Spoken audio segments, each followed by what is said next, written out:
നമസ്കാരം. ഇൻസൈറ്റ് റിപ്പോർട്ടിലേക്ക് സ്വാഗതം. പ്രഭാത വാർത്തകൾ വായിക്കുന്നത് അനു മനു.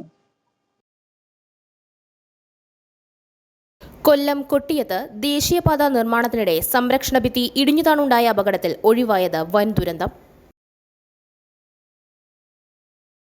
ശബരിമലയിലെ സ്വർണ്ണക്കൊള്ളയ്ക്ക് പൗരാണിക സാധനങ്ങൾ കള്ളക്കടത്ത് നടത്തുന്ന രാജ്യാന്തര കള്ളക്കടത്ത് സംഘവുമായുള്ള ബന്ധത്തെക്കുറിച്ച് അന്വേഷിക്കണമെന്നാവശ്യപ്പെട്ട് ഉടൻ തന്നെ പ്രത്യേക അന്വേഷണ സംഘത്തിന് കത്ത് നൽകുമെന്ന് രമേശ് ചെന്നിത്തല പറഞ്ഞു. കേരളത്തിലെ SIR നീട്ടി തിരഞ്ഞെടുപ്പ് കമ്മീഷൻ. എന്യൂമറേഷൻ ഫോം ഡിസംബർ 18 വരെ സ്വീകരിക്കുമെന്നാണ് തിരഞ്ഞെടുപ്പ് കമ്മീഷൻ അറിയിച്ചിരിക്കുന്നത്.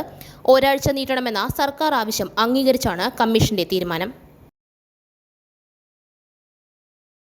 ഓരോ തിരഞ്ഞെടുപ്പും സർക്കാരിന്റെ വിലയിരുത്തലാണെന്നും വിലയിരുത്തുന്നതിൽ തെറ്റില്ലെന്നും CPIM സംസ്ഥാന സെക്രട്ടറി MV ഗോവിന്ദൻ. തിരുവനന്തപുരം കോർപ്പറേഷനിൽ വിതരണം ചെയ്തത് 2000 കിച്ചൺ ബിന്നുകളെന്നും എന്നാൽ അവകാശവാദം 60,000 എണ്ണമാണെന്നും ഇതുവഴി CPM തട്ടിച്ചത് കോടികളാണെന്നും അഡ്വക്കേറ്റ് VV രാജേഷ് പറഞ്ഞു.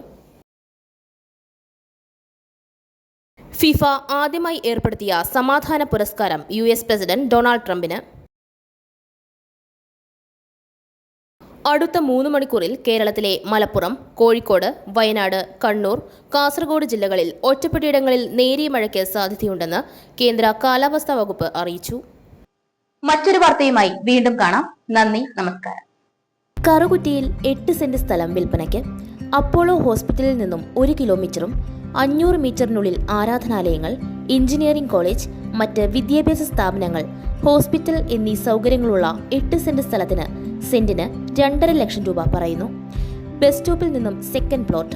ആവശ്യക്കാർ വിളിക്കേണ്ട നമ്പർ 7034873123 7736964883.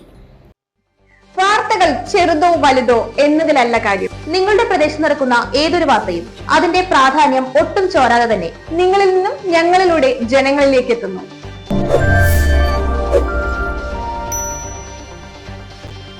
വാർത്തകൾ വിരൽ തുമ്പിൽ ഞൊടിയിടയിൽ ലഭിക്കുന്നതിന് വേണ്ടി ഇൻസൈറ്റ് റിപ്പോർട്ടിന്റെ ഓൺലൈൻ മാധ്യമങ്ങളായ യൂട്യൂബ്, ഫേസ്ബുക്ക്, വാട്സ്ആപ്പ്, ഇൻസ്റ്റാഗ്രാം തുടങ്ങിയ അക്കൗണ്ടുകൾ എത്രയും പെട്ടെന്ന് ഫോളോ ചെയ്യുക.